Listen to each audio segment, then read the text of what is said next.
Hi, my name is Milan, and I'm an organizer with Fifth Avenue Committee. And this month, we're doing a spotlight on our Undesign the Redline exhibit in honor of Juneteenth.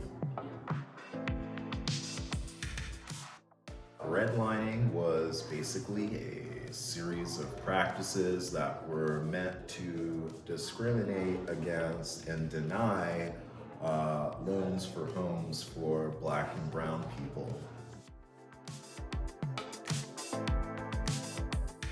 The exhibit that we have here is showing us several things about the history of redlining. We have examples of maps. This is actually a map of the Bronx, where you can actually see redlining in practice.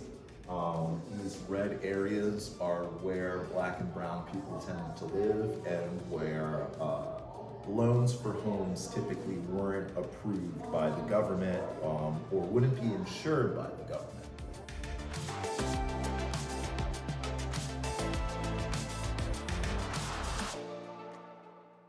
The Homeowner Loan Corporation was empowered by the Federal Housing Authority to make maps of all the different cities across the United States, where basically they assessed the risk of the government insuring those loans.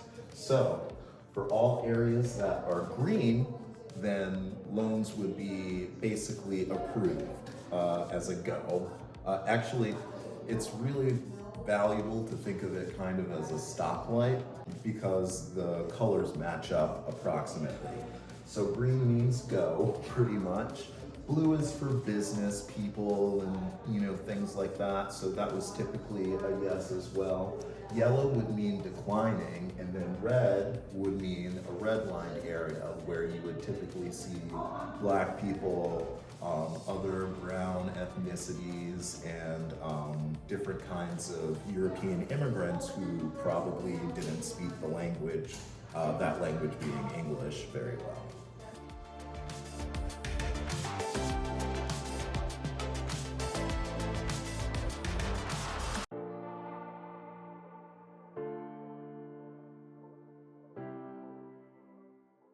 When we ask ourselves whether or not redlining continues to this day, it's really easy to take a look at maps and see that the legacy does continue to this day. Oftentimes, those areas persist in being underdeveloped, or they're going through a process of urban renewal, where these areas that were typically neglected are now being redeveloped for new residents who will be able to afford rent and home prices, most particularly in those neighborhoods.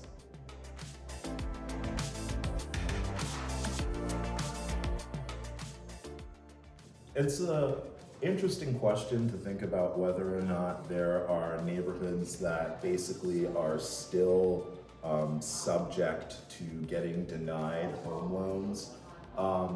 Honestly, throughout the country, there are different pockets and different cities, but what we really have to look out for is gentrification and the creation of affordable housing, because that's not really happening.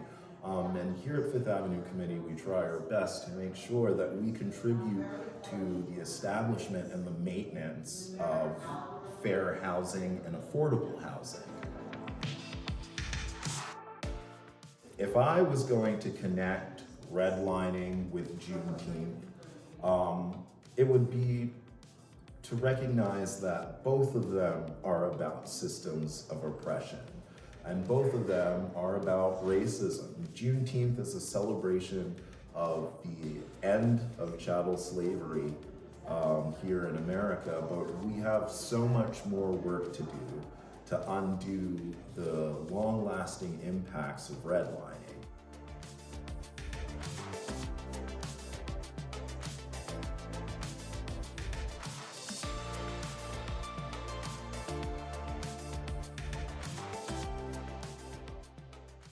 I think the best way that we can elevate the importance of redlining and Juneteenth is by having conversations like these.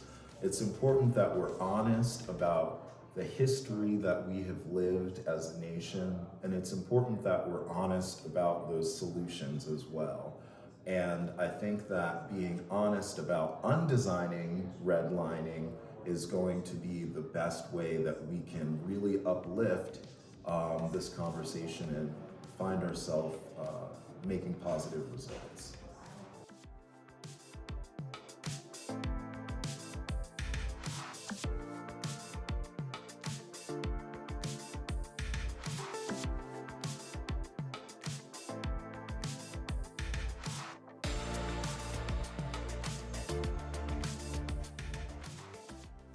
Happy Juneteenth, and I hope you guys will come and visit us here at Fifth Avenue Committee and take some time to discover Undesign the Redline with us.